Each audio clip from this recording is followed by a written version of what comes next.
Senhora Presidente da Assembleia, Senhor Vice-Presidente da Câmara, Senhora Vereadora, caros colegas deputados, venho hoje aqui, em nome do partido em que me orgulho militar, o PSD, e precisamente na qualidade de seu representante, expressar o apoio do meu partido a este voto de saudação pelos 40 anos da descriminalização da homossexualidade em Portugal e subscrevendo também este voto, assinalando um importante marco para a história da liberdade em Portugal.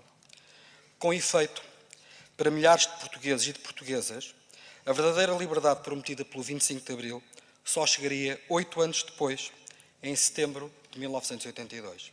É verdade, se esta disposição não tivesse sido alterada, eu seria hoje um potencial criminoso. É certo que a plena igualdade jurídica e o reconhecimento social da plena dignidade destas pessoas, cidadãos portugueses que eram em tudo iguais pela Constituição de 1976, excepto na esfera mais fundamental e íntima da expressão dos seus sentimentos e dos seus desejos. Seria um caminho, no entanto, que demoraria algum tempo. Mas, apesar de tudo, esta foi a primeira grande abertura numa muralha legal instituída ao longo de séculos contra estas pessoas.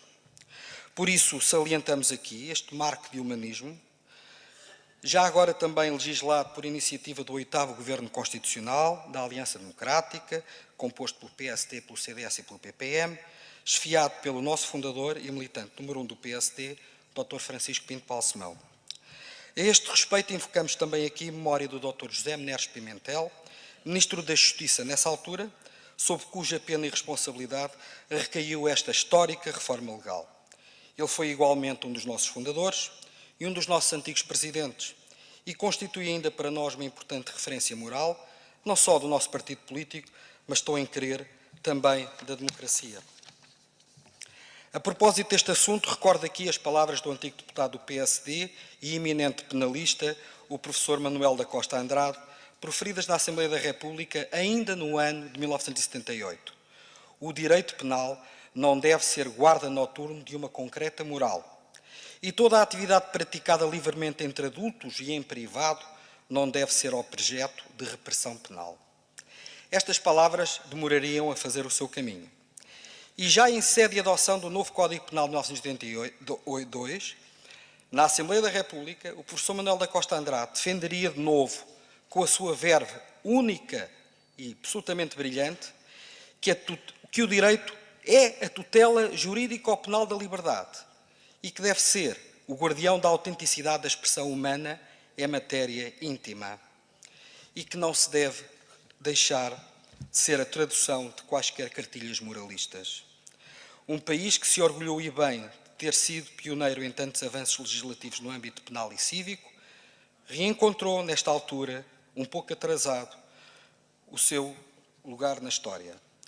9 meses antes desta adoção do Código Penal, já o Tribunal Europeu dos Direitos Humanos tinha considerado a criminalização de atos sexuais consensuais entre adultos do mesmo sexo uma interferência injustificada no direito ao respeito pela vida privada, consagrado no artigo 8º da Convenção Europeia dos Direitos Humanos, aprovada pelo Conselho da Europa, do qual Portugal fazia parte e faz parte desde 1976.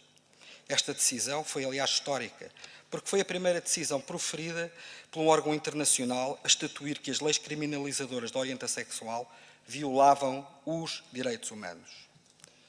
É verdade, até 1982, os homossexuais eram criminosos. Uma situação que ainda hoje se vive em enormes partes do mundo. Por isso podemos dizer que este foi o culminar de um dos aspectos decisivos para a plena concretização do Portugal moderno, iniciado pelos nossos liberais em 1820. Nós vivemos mesmo num oásis, porque podemos dizer aqui mesmo, neste sítio, que a discriminação com base em qualquer orientação, em qualquer natureza, é inaceitável. E deixamos, enquanto sociedade moderna e desenvolvida, de inserir a homossexualidade no domínio da teologia e do pecado com reflexo na lei, para a encarar como apenas mais uma variante da sexualidade humana, da esfera íntima e pessoal de cada um e de livre de quaisquer conotações de índole pernicioso.